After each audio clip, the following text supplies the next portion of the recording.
The first explosion rattled the town. Then came the gunshots. Sophia, just 12 years old, clutched her mother's arm as shadows moved outside their broken window. "Stay quiet," her mother whispered, eyes wide with fear. Outside, men in black masks stormed the streets, silent, efficient, unstoppable. This was normal here. This was life. But Sophia was done being afraid. That night, she wrote a letter that would change everything. A letter that would reach the president himself and send shockwaves through an entire nation. Would he even read it? And if he did, would it be too late? There are places in this world that don't exist on maps. Towns where hope is just a memory and silence is the only way to survive. Sophia's town, buried deep along the border, was one of those places. Her father, a truck driver, was once respected here. He refused to work for the criminals who ruled the streets, and for that, they killed him, right in front of their house. Sophia never cried that day. She wanted to, but her mother's words echoed in her ears. "Crying won't bring him back. Speaking up will only get us killed. Stay silent. That's how we survive." But Sophia didn't want to survive. She wanted to live. And so, with nothing but a pen, she decided to break the silence. Under the dim light of a flickering candle, Sophia wrote, "Dear Mr. President, if you're reading this, please help us. My town is dying. The adults are too scared to fight back, and we, the children, have no future. If no one does anything, nothing will ever change. Please, do something." Sophia, age 12. She folded the letter carefully and tucked it into her jacket. The next morning, she slipped onto the last bus, still brave enough to pass through town. She approached the driver, an old man with tired eyes. His hands trembled as he took the letter. "Child, sending this could get you killed."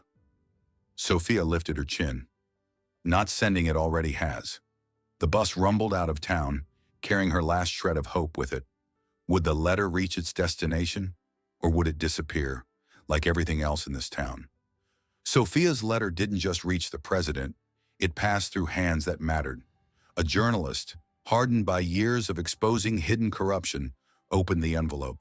He read the shaky handwriting, and for the first time in years, his hands shook. "A child wrote this," he whispered. He published her letter alongside a bombshell report, exposing the horror of the forgotten town. The article landed on the desk of the president himself. As the president read Sophia's words, a heavy silence filled the room. He set the letter down, looking at his advisors. "How did we let this happen?" A senior official cleared his throat. "Sir, this region is dangerous. Local officials have no power. The gangs are too strong. Intervening could be—" "The real risk is doing nothing," the president interrupted, his voice steel. "If a child is brave enough to ask for help, we must be brave enough to answer." And just like that, action began. Within 48 hours, the government moved. Covert teams disguised as locals infiltrated the town, gathering intelligence on the gangs.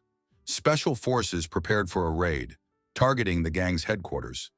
Emergency relief teams readied supplies, ready to rebuild what fear had destroyed. But the enemy was watching. The gang leader, Ramon, sensed the shift. "Something's wrong," he muttered, scanning the nervous faces around him. The people, the ones who never dared to look him in the eye, were holding their heads higher. "They're up to something," he growled. "We strike first." That night, Sophia awoke to the sound of shattering glass.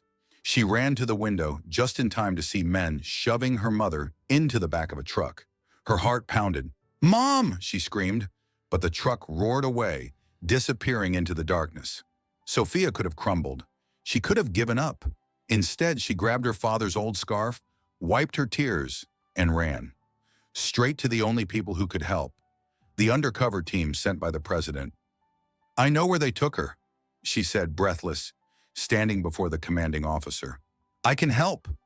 He studied her, this small, defiant girl who had already done the impossible. Then he nodded. Under the cover of night, black SUVs rolled into the town. Elite special forces moved like shadows, surrounding the gang's headquarters. Inside, Ramon raised a glass of whiskey, laughing with his men. He had no idea the end had already arrived. Boom! The front doors exploded open. "Freeze!" gunfire erupted. Bullets sliced through the dark. Special operatives stormed the compound, securing every room. But Ramon, He ran, through hidden tunnels, slipping past his men as they fell one by one. He reached a secret exit, the same tunnel he'd used for years to escape justice. But this time, someone was waiting for him. Sophia had told the operatives exactly where to find him. A red laser sight flickered over Ramon's chest. Game over! One shot rang out. Ramon collapsed. And just like that, the nightmare was over. By morning, Ramon and his men were in handcuffs. Federal trucks rolled in, carrying food, supplies, and workers to rebuild the town. The first building restored, the school, the second, the hospital. And in the town square, a new sign was placed. We have found the light again. The president himself arrived weeks later, not with cameras, not with a speech, but with a promise. He knelt before Sophia.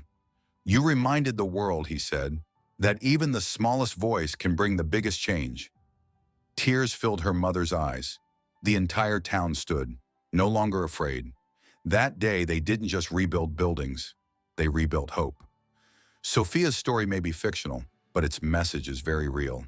A single voice, even one as small as a 12-year-old girl's, can shake a nation.